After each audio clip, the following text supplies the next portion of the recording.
Hello, everyone. Hello, hello. How are you? How are you? How are you? I am super excited to be with you tonight. Yay. And of course, once again, we are talking about we are talking about our mental wellness, our emotional wellness, and how they're very much connected. And so since we've got so many people, are struggling. 2020 has really been a difficult year for many of us. It started off like, pretty good, and then of course, COVID hit, and we've experienced like all kinds of grief, and it seems like if the grief hasn't stopped, and then there's so much unrest.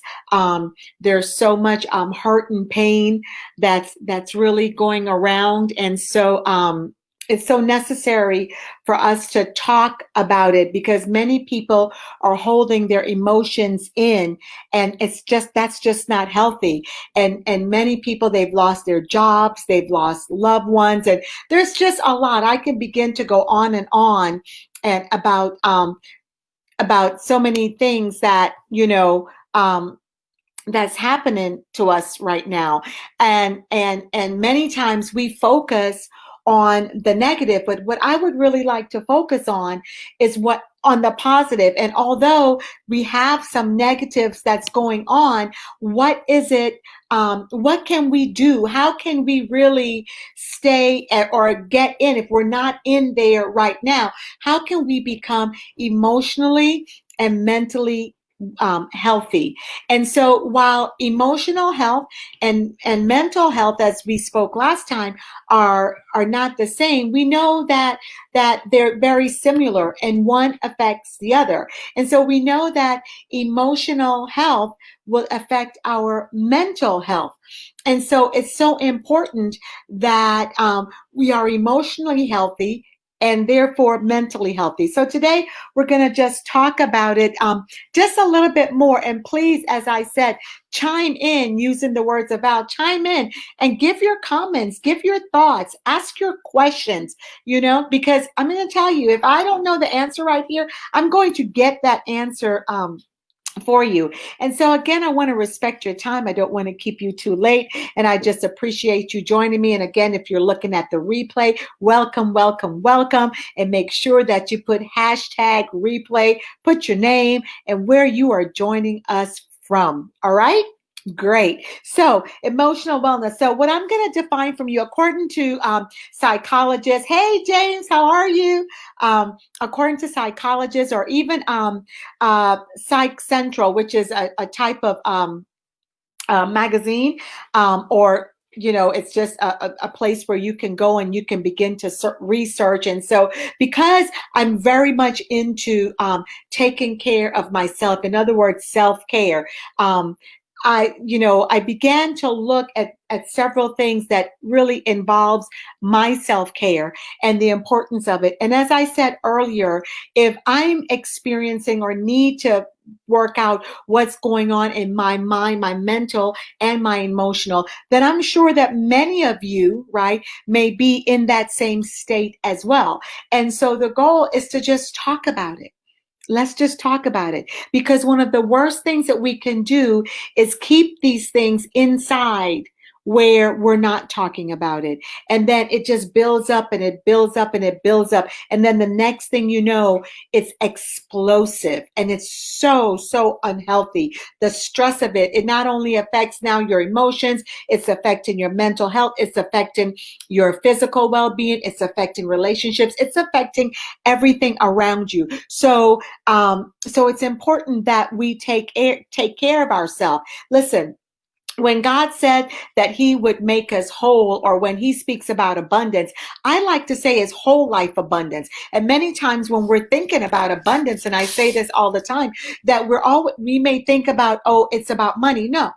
There's a lot of wealthy people that are unhappy, that they're emotionally and they're mentally and even physically not doing well. So when we speak about abundance, we're speaking here about whole life abundance. Whole life. That means in every area of our lives. We want to take care of the whole person, right? So then self-care is anything that you do intentionally, right? I'm going to read it intentionally to take care of your mental, physical, and emotional health. That's self-care.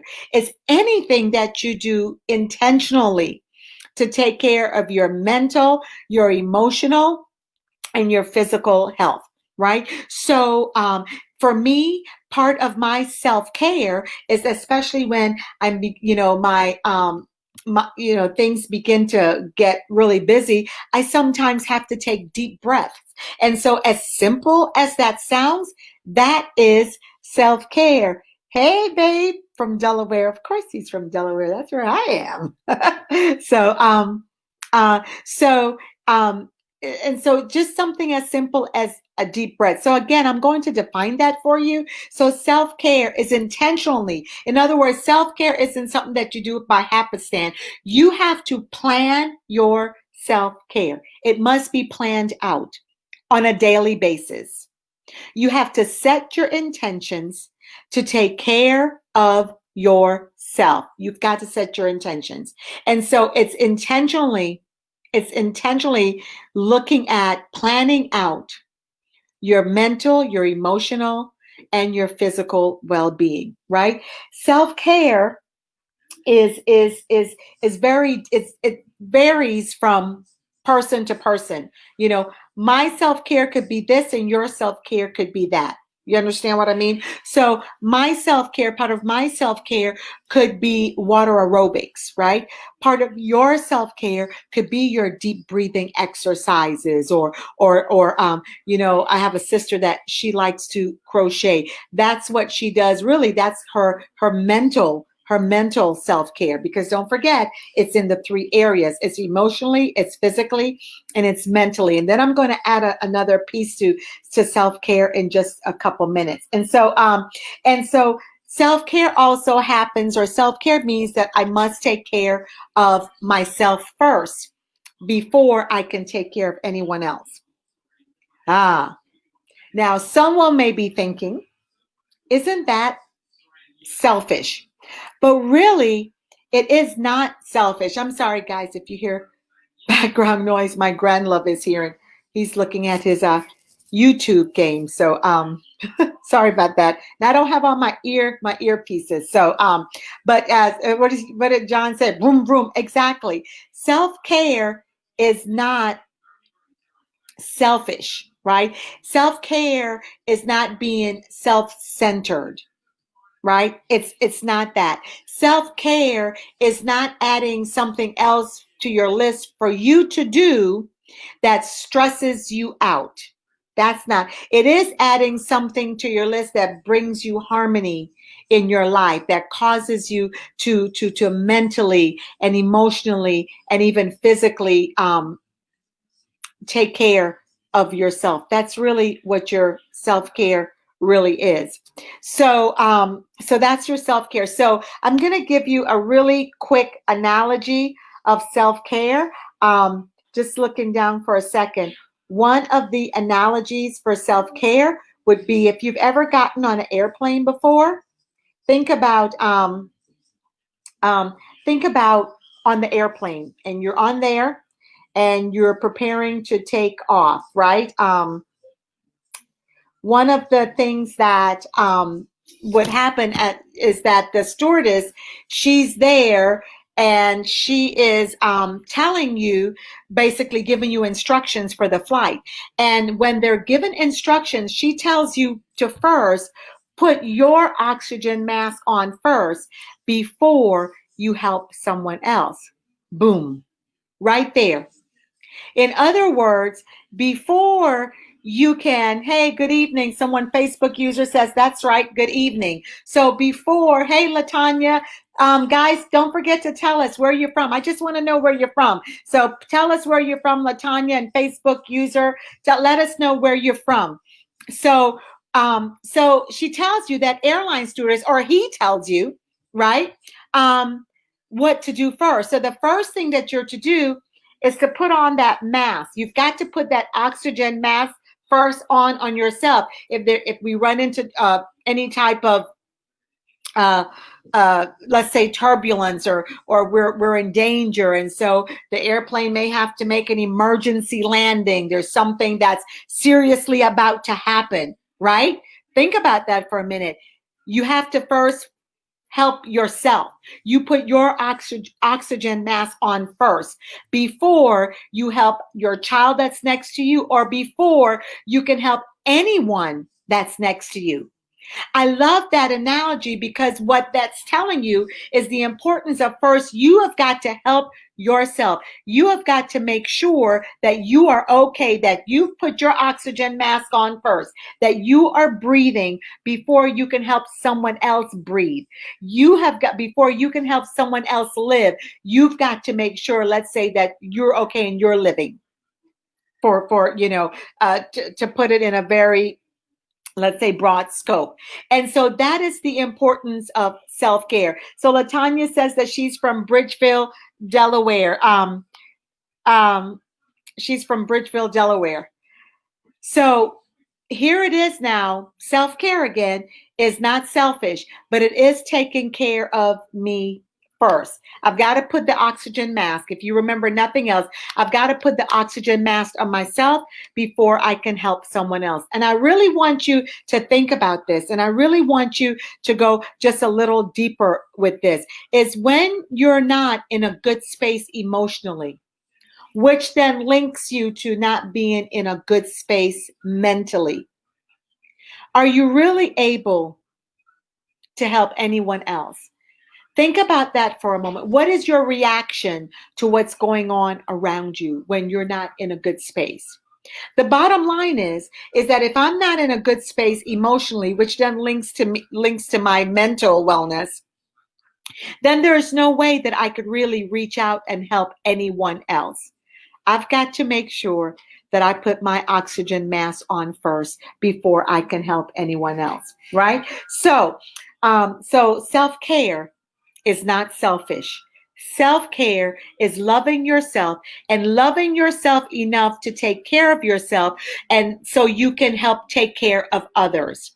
Self-care is where I love so much myself that I make sure that I am emotionally, I am mentally, I am physically, and I want to add spiritually doing well.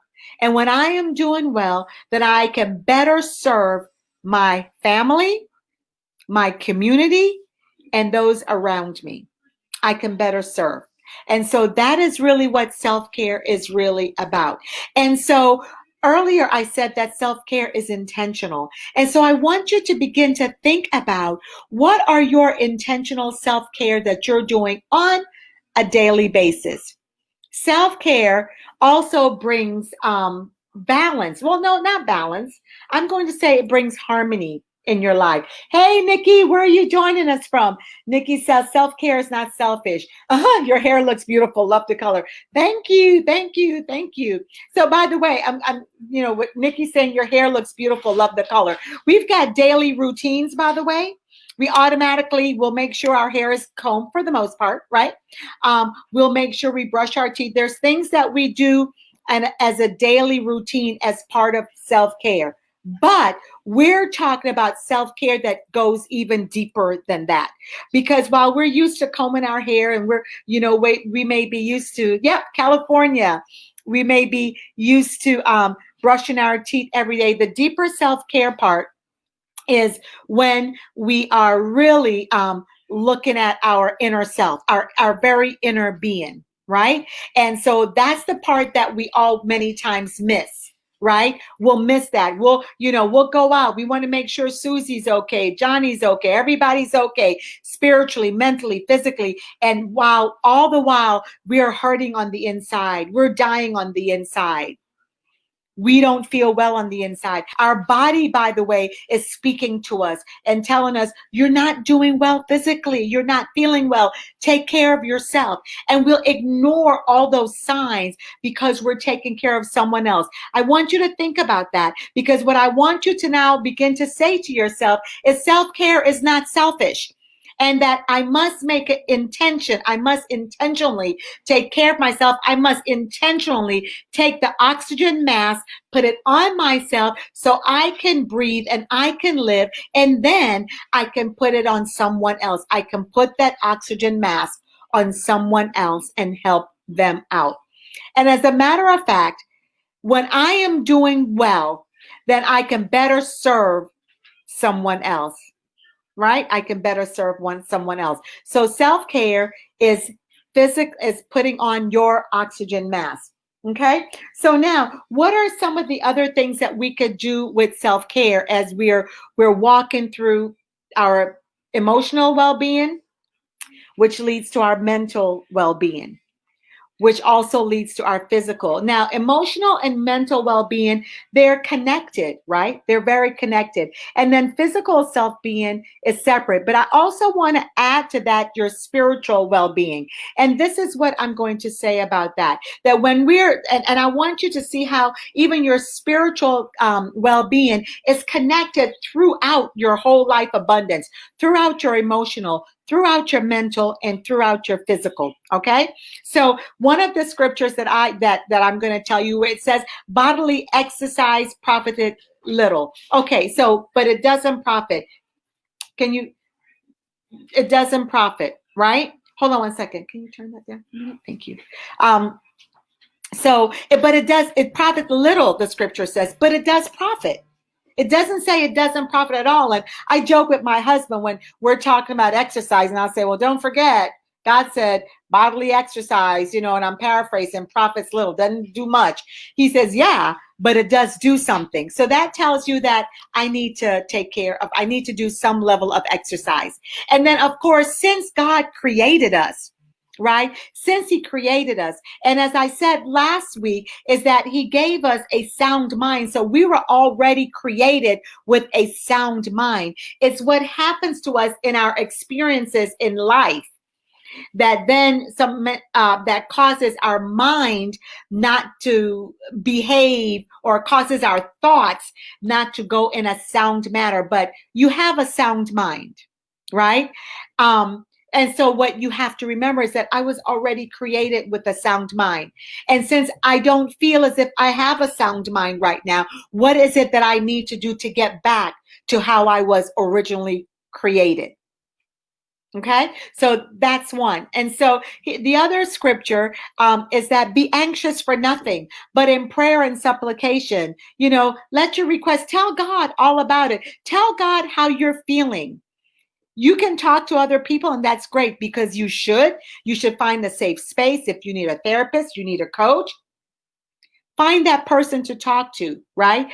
But listen, also get into a practice of prayer, making sure that you're spiritually doing well, because that does feed in to how you're emotionally and mentally, and yes, even physically doing. So in Psalms 3 says that God, he's not only your shield, but he lifts your head. In other words, you may be depressed, you may be feeling down, but God will lift your head. How does he lift your head? How does he do that? He does that by giving you instructions. He does that when you make an intentional decision that, you know what, I'm going to do self-care, then he begins to lift your head. You begin to talk to him. You begin to listen to his instructions. You begin to listen what's in your heart. Right? And then you will see that your head will be lifted. Your joy will come back. Your peace and your happiness will come back. I know I can tell you this. Why? Because I've done it. I've been there and I've done that. I've been to where I was so depressed. I was so depressed. I was so sad. Didn't know what to do. Didn't know where to go. Hey, Debbie, where are you from, Debbie? Put in where you're joining us from. I didn't know what to do. And the one thing I had to go back is I had to go back and I began to talk to God. And then as I talked to God and as I prayed, because really prayer is just communication with God. Sometimes we want to make it that no, it's just communication. Come on. God says, come on, let's talk. Let's reason together. So I began to talk. And as I began to talk, I get instructions. I know what I'm feeling in my heart. And then that leads me, it leads me to the right place to go. Right. And so what did I do? I went and I made sure Debbie's joining us from St. Louis, y'all. Welcome, Deb. I know the right place to go to who I need to talk to. Right. And I find that safe space where I can discuss how I'm feeling. So it's so important that you do that, right? Because that's what God would do. Because why? He wants us to be happy. He wants us to have peace. He wants us to have joy. Even in uncertain times, the times that we are living in right now, He is our certainty. He is our certainty. And so that's a part when you're thinking about mental, you're thinking about emotional, you're thinking about physical. I want you to also think about your spiritual well-being. And so then how do you cope? How do you become, hey Betty, how do you become better in in your mental and your physical and your emotional well-being? So the first thing I want to tell you is that you get into a routine and consistency. Routine and consistency, right? That's the one thing. So in other words, get intentional, plan out your day, have routine, because many times when we don't set our intentions and we don't have our days planned, we know that things happen in life. It can throw us off, and then that can lead to anxiety, right? So plan your day out, set your schedule. Time management for me has been a lifesaver, right? I plan my day. Hey, Shauna, I plan my day out. Right? I have a schedule. I joked the other day and I said, I've got my schedule I got my life on a schedule. It's so important. Why? Because the part of my self-care is consistency and routine. So I don't become stressed out. Because then stressed out puts you what? In not a very good emotional place. And then it affects your mental well-being. And then for me, it leads into my physical, because stress on the body is not good. And so, so plan out your day. And then the next piece is stay aware of your mental health, or I like to say your mental wellness. Stay very much aware of that. Hey, Hardwick, where are you joining us from? Stay very much aware of that, right? What is your mental wellness right now? What is your mental wellness? What is it that you need to do? So I'm very much aware of my mental wellness, and so when I feel as if my mental wellness, I'm not in a good space, there are things that I do. Again, I'll do deep breathing exercises to just bring me down to a good place. I'll begin to imagine a place that brings me peace and brings me joy. For me, that place is at the beach. I may not be able to get there physically, but I can definitely get there mentally. And so I'll use that time and I'll go back to a time where I'm at the beach, where I'm at peace, where my anxiety is low and I'm very calm. And for me, that's a happy place. So I take my mind to a happy place. So your mental wellness, where is your happy place? Where can you take when you need to check yourself in your mental wellness? Where is your happy place that you can go to? And in my emotional wellness, right? What I look at, what are those triggers? What's triggering my emotions? And so when I begin to point out, this is triggering my emotion, that is triggering my emotion, then I begin to say, okay, what is it that I need to do to stop those triggers, right? Stop the trigger. Say, Latanya said, my sister, I was just talking about doing a daily schedule with 5 items to get done each day. Exactly, 5 items. 5 items. Schedule your things. It is for your mental wellness and then your emotional wellness. What are those 5 things that you want to get done? And so think about what are your emotional triggers, and those things that are triggering your emotion, those are the things that you want to remove. If you remove yourself from those things that are triggering your emotional wellness. Now, I know for me, as everyone knows, I recently lost my mother, and I never thought that I would grieve as much as I'm grieving and as long as I'm grieving for. And so, with that being said, that affects me emotionally. But what I do is I find a safe space where I can talk about it. I have a journal where I can write about it should I choose to. So, journaling is very good. And then I pray about it, meaning that I know that God said that He would comfort me. And so I remind God, not that He forgets, but I'll remind God and say, God, you said that you're going to comfort me while I'm grieving. And right now I'm in pain and I hurt. And I have an accountability partner. I have someone that's a peer coach with me that I'll call and we'll talk. In other words, find that person to talk to. I may call my sisters and we'll talk about it. We'll talk. So there's different ways that you can make sure that your emotions are back. And by the way, sometimes just crying could be enough for you. Just crying, because then you're getting it out. Whatever it is, you have to make sure that you're getting it out. Do not keep it in. Okay. Latanya says that she uses that a lot. She does a lot of journaling. And so when you begin to journal, yeah, it's so good because it's getting it out. It's getting how you're feeling out. So important. And so the next piece is that how are you coping? How are you coping with things? And I have a note here to myself that basically how you cope and how you're struggling will affect you emotionally and it will affect you mentally. So you also want to look at how are you coping with life situations around you. So many have lost their jobs. We've lost loved ones. Just recently, I lost someone who in ministry, young, and it shocked me. How do you cope? Because there's some things that we just don't understand. So how do I cope is I begin to talk about it. I begin to think about how I feel emotionally, and I begin to go take myself back into that place that I remember sitting on a beach when I first moved to the state of Delaware, and I wasn't too happy about being here. And my husband was overseas, right? And it was just me and the children. And I would go to the beach and I would sit on the beach while they're playing because water brings peace for me.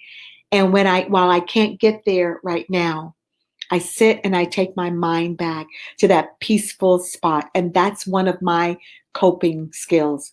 And then I begin to speak to myself.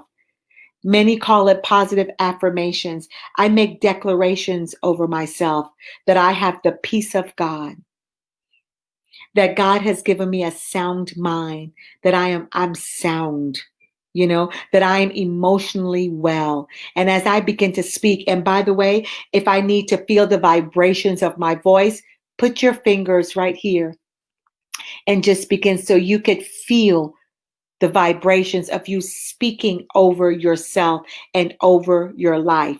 Because as you speak these things over your life, you're putting it into the atmosphere. And when you put it into the atmosphere, God just begins to put it all together. He's bringing it from the east, the west, the north, and the south. And he's bringing it into your life. He's bringing that peace into your life. He's bringing that joy into your life. Why? Because he loves you. He wants you to love yourself enough that you're going to take care of yourself before you can take care of anyone else.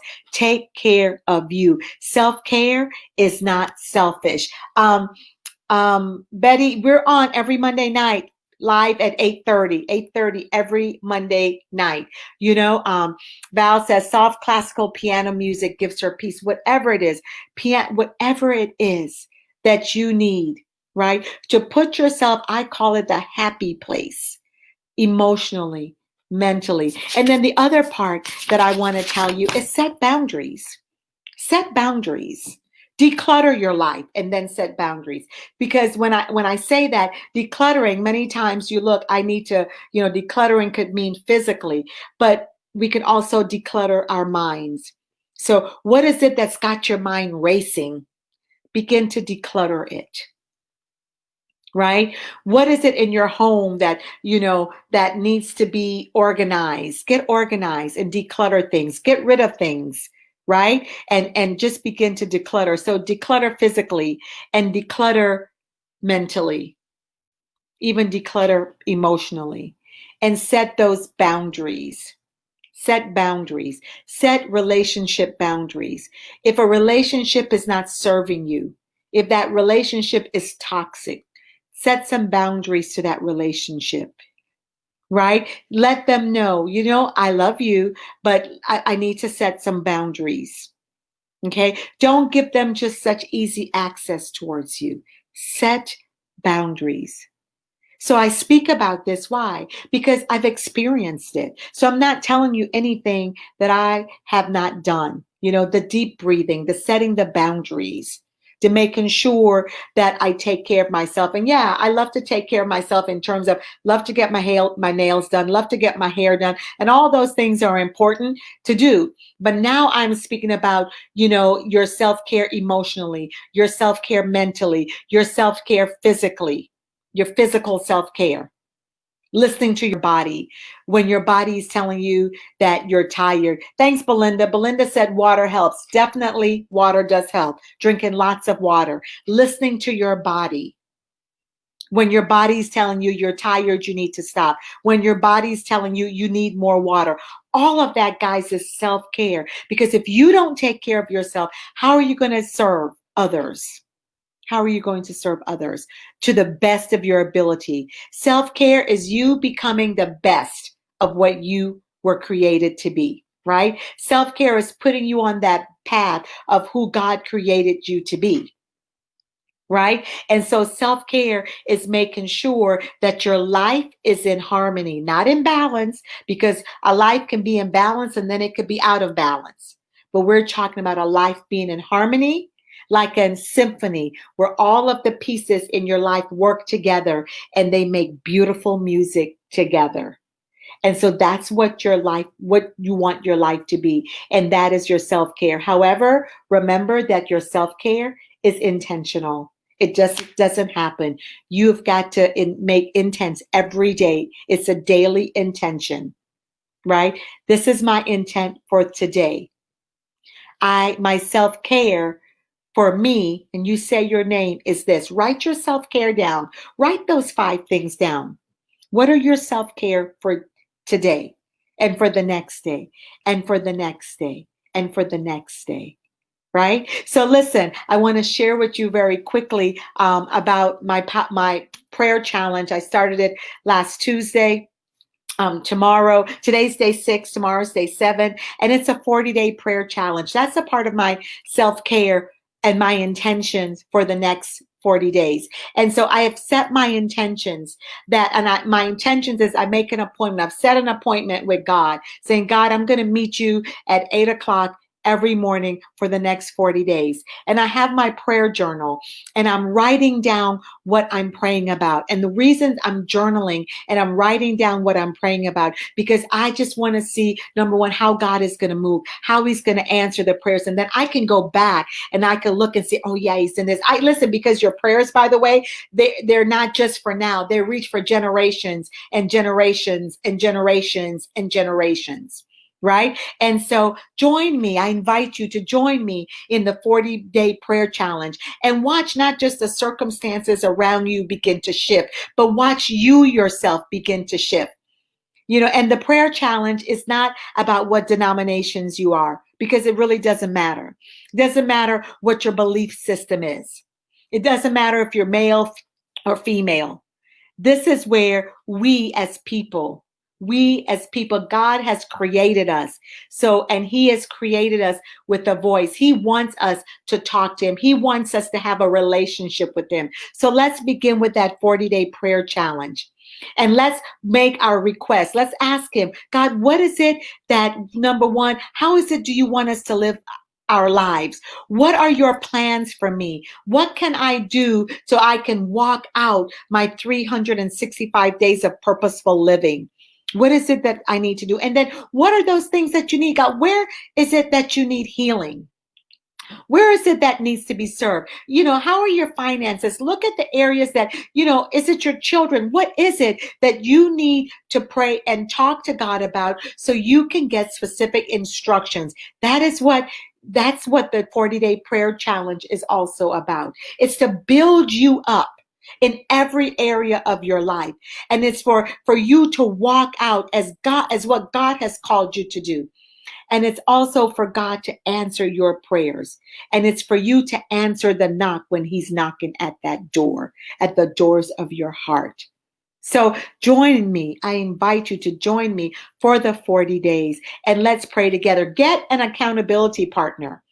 And you guys don't have to be together physically. You can say, hey, join me. I'm praying every morning at 8 a.m. Eastern Standard Time. Wherever you are, join me and pray. And then write your journal and then draw the circle your prayer. In other words, everyday circle. The scripture says, ask and it shall be given, seek and ye shall find, knock and the doors will be open unto you. Right? And so that word, those three words there, what? Imperative verbs, right? Meaning they're ongoing. Keep asking, keep seeking, keep knocking. Yeah, keep doing it until you see or you get the results. And what does this have to do with your mental and your emotional and your physical, your self-care? It has everything to do with it because I'm seeking, I'm knocking, and I'm asking.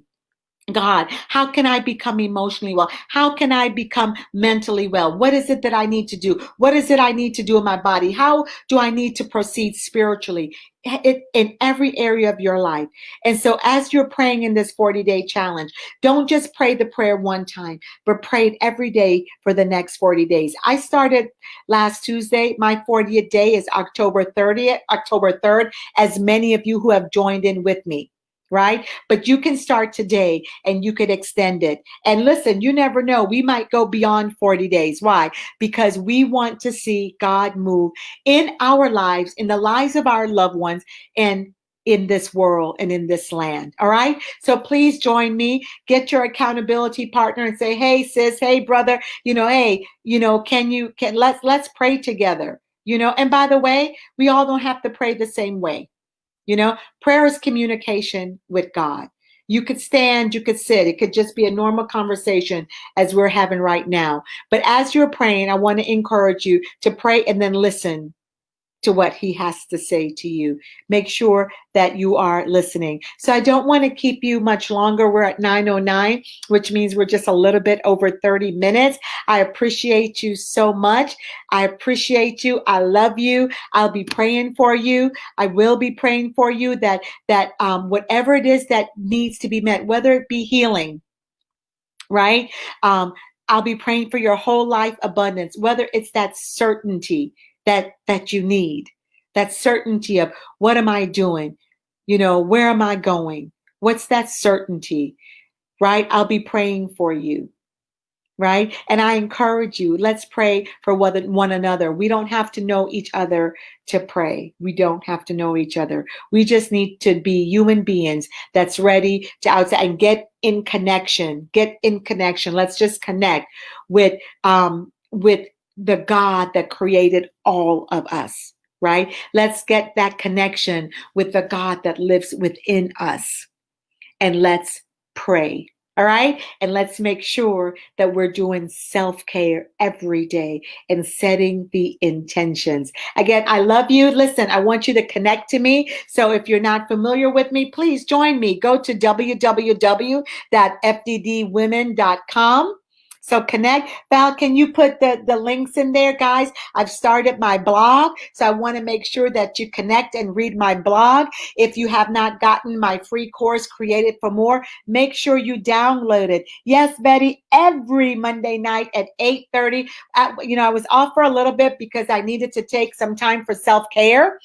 after my mother passed away. And so I'm returning, making sure that I'm getting it done, rain or shine. I've got my accountability partners who are saying, okay, nope, you got to get it done. You got to get it done. So thank you guys. Thank you, Belinda, for joining us this evening. So again, connect, right? Val, are you putting all the links in there for me? Check out the blog. Check out my YouTube channel, y'all. You know, I've got things in there about real talk, real marriages. You know, you have to check out interview or a series that myself and my husband and Anthony and Nikki Cervantes did. It's really funny because we are very real, very real, very real. And so check that out. I send out my emails, weekly emails and video blogs. And listen, I'm out to change the world. I'm out to change the world. And so I'm super excited. Listen, I was born and then one day I'm going to transition. And I just want to make sure with that dash in between that I'm doing everything that God has called me to do. So I'm out to change the world and I'm out to change me. And as I'm out to change me, I'm here to help you with whatever it is that you need help and transformation with. Because be ye transformed. Be transformed by the renewing of your mind. And once your mind begins to transform, everything else will begin to transform. Let's be mentally, let's be emotionally well, everyone. Again, I love you. You got it, Val? Take care. Debbie says, so glad I saw the live. Yeah, I know. Super excited, right? Super excited. The live note, that's because I'm getting much more better at technology. Okay. But I do have help, guys. I do have help. Love you. Take care. God bless you. See you next Monday night at 8:30 p.m. And look for the other stuff I'm doing. We're going to post it some more. Thank you, Carol. Love to everybody in Canada and Florida and Delaware. Of course, the great large state of Delaware, small state of Delaware, New York, and where else? Where else everybody else is from. Take care and goodbye.